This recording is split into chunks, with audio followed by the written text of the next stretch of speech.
New York, big city of dreams. New York, big city of dreams.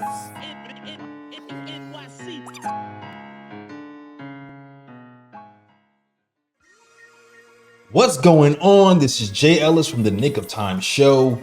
Here giving you that Knicks talk just in the nick of time with a very important news I need to update you guys on. For those know, everybody knows right now, we're in the thick of trade season, and there's news and rumors flying around that we must get to. So let's get to it. Ian Begley of SNY just wrote an article, and it said this.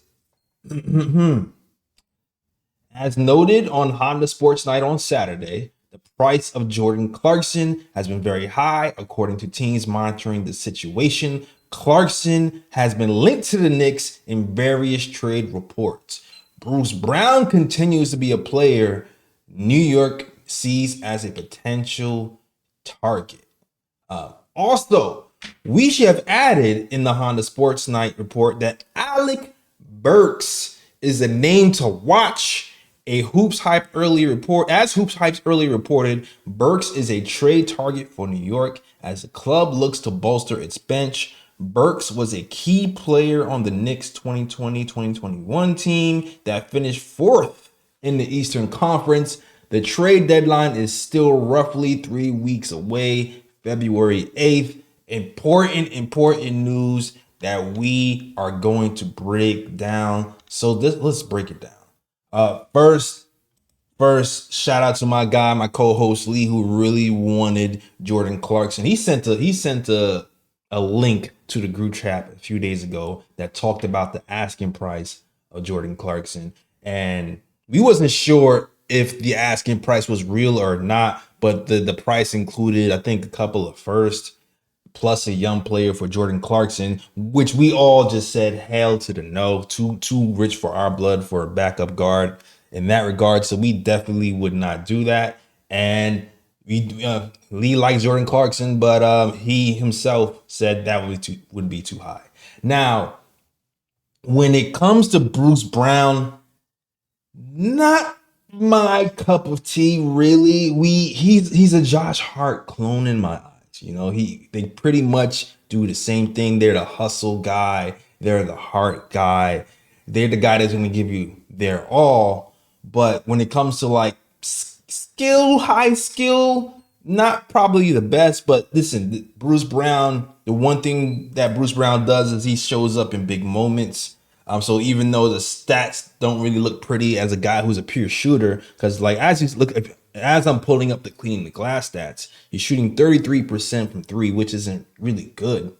And this is his Indiana stats, 33% from three, but he's been able to finish at the rim this year in Indiana and been hitting the long mid in Indiana. But Indiana's offense is set up a little bit differently. There's a lot of space to roam around with Halliburton, so it looks like his numbers went up and benefited from that. But if you're looking at the playoff stats, you're looking at his playoff stats versus Denver, still not anything to be desired. 81% at the rim is really 81st percentile at the rim is pretty good. He shot 42% from the corner three, which is pretty good. But overall, his numbers don't really blow you away.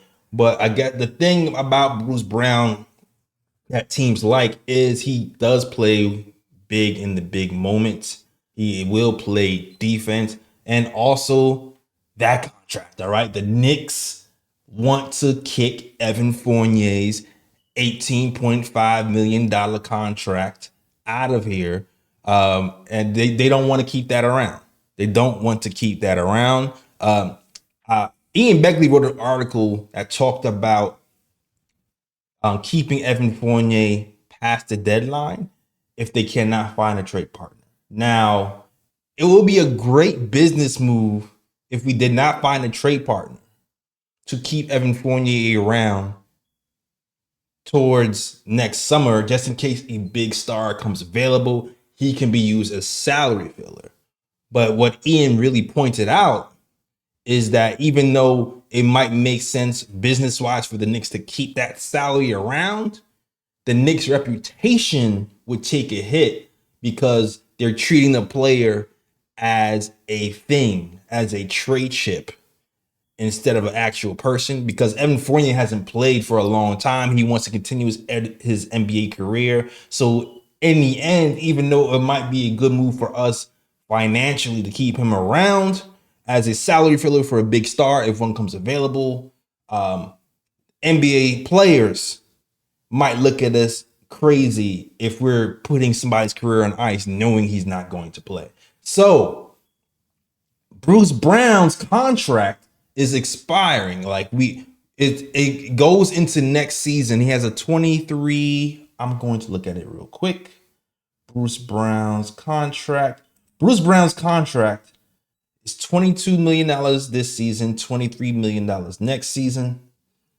So for us, we still have like a little, we can still cut that contract if we really want to, or we can pick up his option and he'll actually play, and we won't look bad for keeping him around instead of keeping Evan around.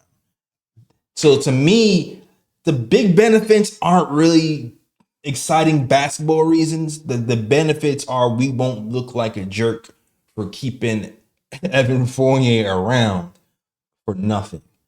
And for the Toronto Raptors, they get to save money because Bruce Brown makes $22 million this season. Evan Fournier makes $18.5. So they save around $4 million or so money. So it makes sense for those teams. Now, I've heard rumors that the Raptors want a salary filler and a young player. I doubt the Knicks give him a young player. I can't see that happening. Giving up Grimes and Evan Fournier for Bruce Brown, who's been having a so-so season, I just don't see it. I just don't see it. I feel like if that's the asking price, my guess is the Knicks would move on and maybe move Grimes in another deal, because we got to remember, part of the reasons why the front office said they moved Emmanuel Quickly and RJ Barrett was to give Grimes more time. But now that it seems like Grimes is on the outs, that reason might be gone. So with the addition of Bruce Brown, I don't know where I guess Miles McBride's minutes would be cut, because he's also does play some point guard at times. And his point guard skills to me are like, they're so just like the shooting skills. Like he's a 60% pick and roll guy. I guess he's serviceable, but to me, he's not the guy that I really want.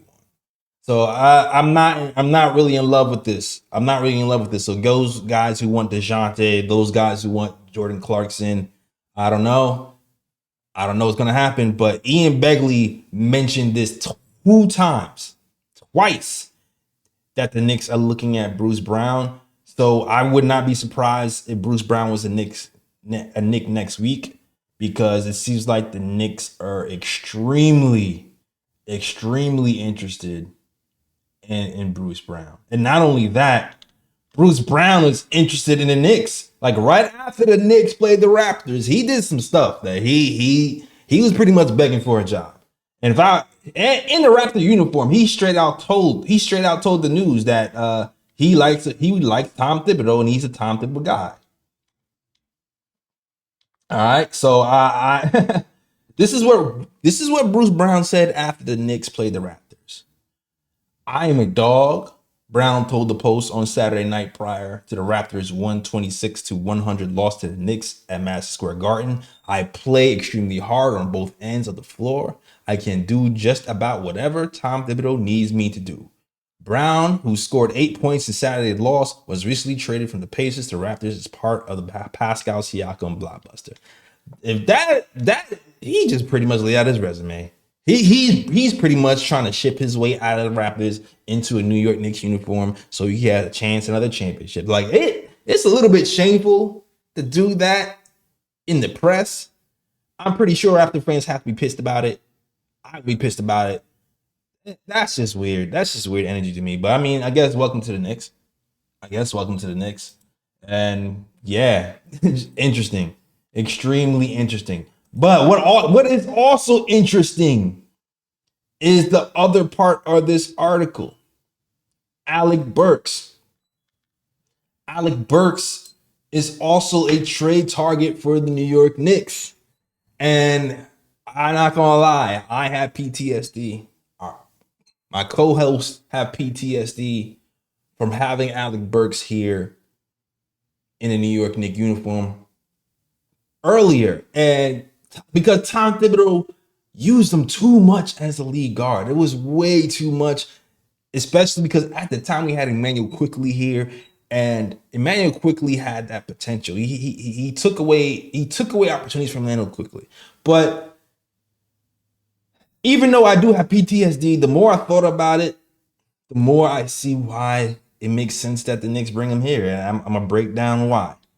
First of all, the contracts.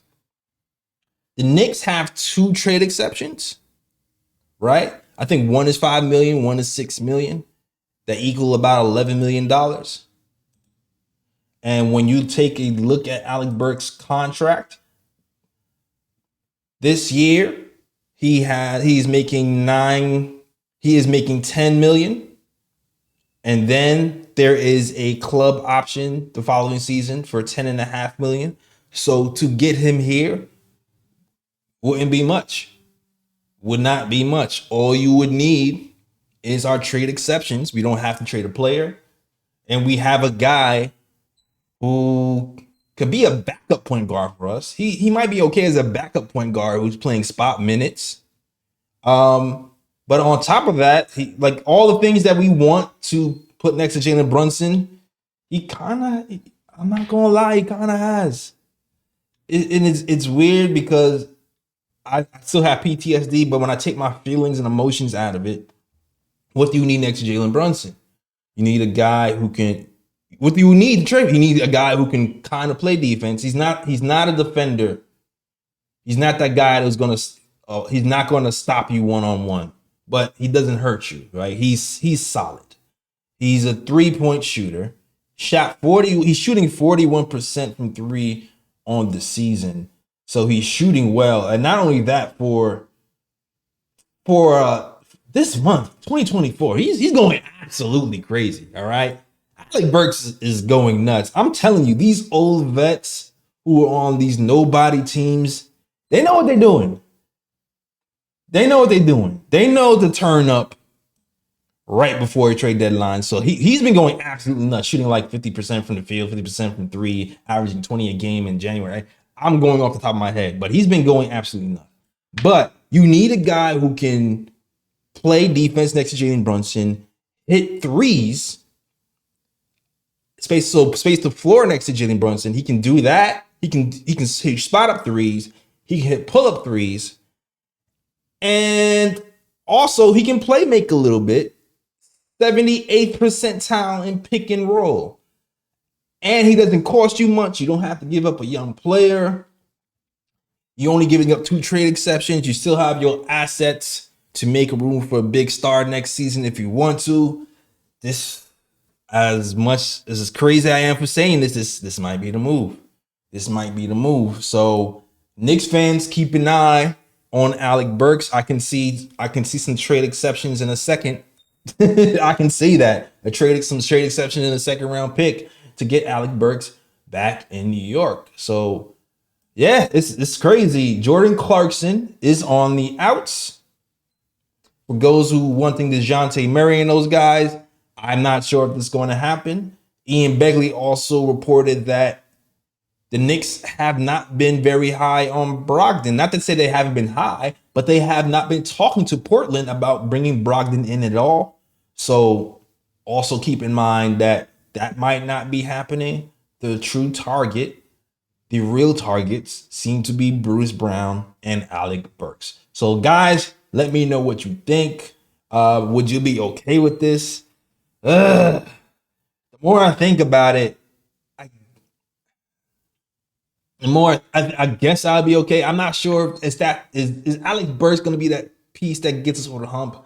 I don't know. He's functional. He's functional. Does Bruce Brown having another Josh Hart put us over the hump? I don't know. I don't know. But low cost bargain basement coupon type moves from Leon Rose Let me know what you think in the comments, and let's get to it. Post game. Next post game will be up on Tuesday, so definitely check out the next post game show. Thank you guys for watching. I'm JLS from Nick of Time Show. Peace. New York, big city of dreams. New York, big city of dreams.